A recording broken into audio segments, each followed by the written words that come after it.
उदयपुर में सब्जी विक्रेता पर हमले के बाद व्यापारियों में भारी आक्रोश है।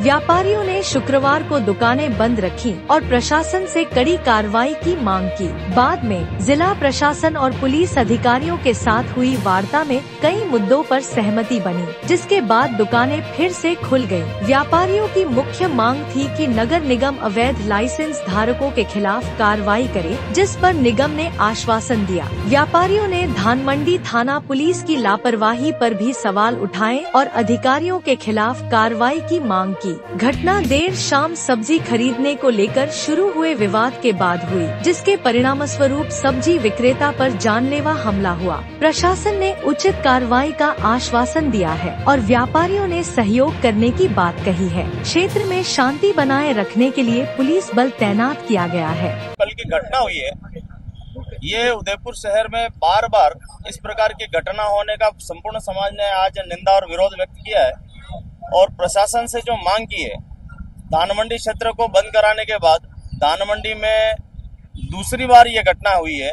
इससे पहले नववर्ष की शोभा यात्रा के पूर्व एक दिन पूर्व धानमंडी थाना क्षेत्र में एक घटना और होती है, उसमें भी मॉब लिंचिंग के द्वारा 2 युवकों के ऊपर हमला करना।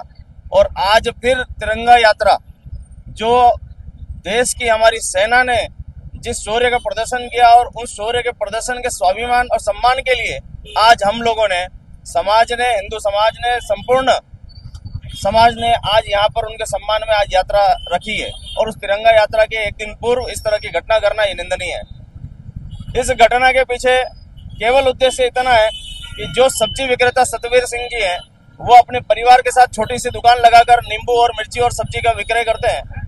उस परिवार में येन केन प्रकार उनका भयभीत होए, डर बैठे और इस मंडी क्षेत्र में जो भाषा समाज के लोग यहाँ पर सब्जी विक्रेता के रूप में यहाँ स्थान उनको निर्धारित किया हुआ है, वहाँ पर दूसरे लोग आकर कैसे हमें बैठने का अवसर मिले, हमारी अवैध गतिविधियाँ, दूसरे अन्य समुदाय और आपराधिक असामाजिक तत्वों के लोग हमारी गतिविधियाँ कैसे यहाँ पनप सके और हम कैसे इस मंडी को अपने हाथ में ले सके, ऐसा षड्यंत्र करते हुए उन्होंने इनको एक नींबू खरीदने के नाम पर मारपीट किया, जो निश्चित तौर पर गलत है। पुलिस प्रशासन के पास सतवीर सिंह जी का परिवार अपना परिवार लेकर पहुंचा, लेकिन पुलिस मंडी थाना के अंदर परिवार के ऊपर कोई अगर कार्रवाई होती तो 10 बजे सतवीर सिंह जी को जानलेवा हमला नहीं झेलना पड़ता। पुलिस ने उसको ध्यान नहीं दिया, एक पुलिसकर्मी भी यहाँ नहीं भेजा। परिणाम हुआ कि 10 बजे एक जानलेवा हमला होता है और पूरी जान से मारने की नीयत से सतवीर सिंह जी के ऊपर हमला किया गया। इसीलिए समाज ने आज मांग की है, पहले तो उन लोगों के विरुद्ध कठोर कार्रवाई हो, दूसरा मंडी पुलिस थाने में इस प्रकार की घोर लापरवाही बार बार पुलिस स्टेशन द्वारा किया जा रहा है। पुलिस कर्मियों के विरुद्ध भी प्रशासन को एक्शन लेके कार्रवाई करते हुए समाज को अगर सुरक्षा का पुलिस नहीं दे सके तो वो कहीं ना कहीं पुलिस के इस अपने जिम्मेदारी से कहीं ना कहीं विमुख हो रही है। इसीलिए पुलिस मंडी थाना पुलिस स्टेशन के विरुद्ध भी कोई कार्रवाई की मांग की गई है। तीसरा मांग घाट, देखिए कल जो रात्रि घटना हुई तीज का चौक में, उस घटना के मद्देनज़र जो कंप्लेनेंट पार्टी है, परिवादी पक्ष है, सब्जी विक्रेता, उनकी तरफ से हमने थाने पर एक प्रकरण दर्ज किया है। प्रकरण दर्ज करने के पश्चात कल रात्रि में ही हमारे द्वारा जो इस प्रकरण में नामजद अभियुक्त थे और कुछ जो अन्य थे, उनको नामजद करके आइडेंटिफाई करके करीब 6 लोगों को हमने रात्रि में गिरफ्तार किया और एक आरोपी को हमने पाबंदी की कार्रवाई के तहत उसको डिटेन किया। इसके अतिरिक्त जो अन्य आरोपी हैं उनकी लगातार तलाश जारी है। और इस घटना के विरोध में आज कुछ जो स्थानीय नागरिक थे, उन्होंने कुछ देर के लिए सिंबॉलिक सब्जी मंडी को बंद रखा था और तत्पश्चात उनके द्वारा एक ज्ञापन सब्जी मंडी की व्यवस्थाओं को दुरुस्त करने के लिए नगर निगम कमिश्नर साहब को दिया है। और उनकी जो भी मांग है, उन मांगों के ऊपर निश्चित रूप से सभी हम लोग बैठ के, नगर निगम कमिश्नर साहब और कलेक्टर साहब, हम सब बैठ के जो भी युक्तियुक्त समाधान उसका संभव होगा वो निश्चित रूप से करेंगे। शहर में सभी पॉइंट्स के ऊपर लगातार फिक्स पिकेट्स और मोबाइल पार्टीज हैं और हर कोने पर हमारी नज़र है। कोई भी असामाजिक तत्व कोई भी गड़बड़ या गलती करने का प्रयास करेगा तो निश्चित रूप से हम उनके विरुद्ध सख्त कानूनी कार्रवाई करेंगे और आपके माध्यम से भी मैं कहना चाहता हूँ कि ऐसे मौक़ों पर कोई भी किसी प्रकार की कोई अफवाह फैलाता है या गलत सूचना प्रसारित करता है तो ऐसी सूचना की सूचना हमें तुरंत हमें दें, और ऐसी किसी सूचना को जो वेरीफाइड नहीं है उसे आगे किसी को फॉरवर्ड ना करें।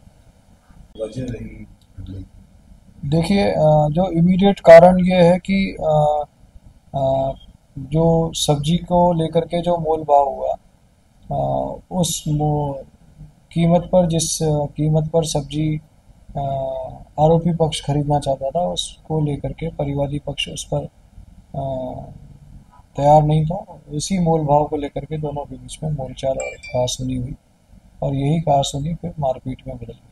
पीड़ित की हालत कैसी है? पीड़ित की हालत अच्छी है, सीधी है। उनके नाक पे और मुंह पर कुछ चोट लगी है, जिसके डॉक्टर्स ने पूरा उनका फर्स्ट एड कर दिया है, अच्छे से उनका इलाज कर रहे हैं और वो अच्छे कॉन्शियस अवस्था में, दुरुस्त अवस्था में। देखिए, जो अन्य घटना हुई थी उस संदर्भ में अभी तक हमारे पास किसी ने कोई रिपोर्ट दी नहीं है, और रिपोर्ट आने पर मुनासिब कार्रवाई की जाएगी। देखिए, सीसीटीवी फुटेज जो भी उनके आरोप हैं उस संदर्भ में हम सीसीटीवी फुटेज को चेक करें, बट अभी तक की प्राथमिक जांच में ऐसा कोई तथ्य सामने नहीं आया। बट ये सही है कि दूसरे पक्ष के द्वारा परिवार, देखिए कोई, पहले तो आप इस चीज़ को स्पष्ट कर लीजिए कि कोई चाकूबाजी की घटना नहीं हुई। कल तात्कालिक रूप से एक मौके के ऊपर दो पक्षों के बीच में किसी विषय को लेकर के बोलचाल हुई, और वही बोलचाल मारपीट में बदली। यह सही है कि परिवादी पक्ष के द्वारा थाने पर सूचना दी गई थी, थाना द्वारा क्या कार्रवाई की गई है वो हम उस पर जांच कर रहे हैं, और उस दरमियान जब उनके द्वारा थाने पर सूचना दी गई उसी दरमियान में ये आरोपी पक्ष द्वारा कुछ लोगों के साथ एकत्र होकर के पुनः परिवादी पक्ष के साथ मारपीट की गई, जिसके बारे में हमने उनके खिलाफ कानूनी कार्रवाई की।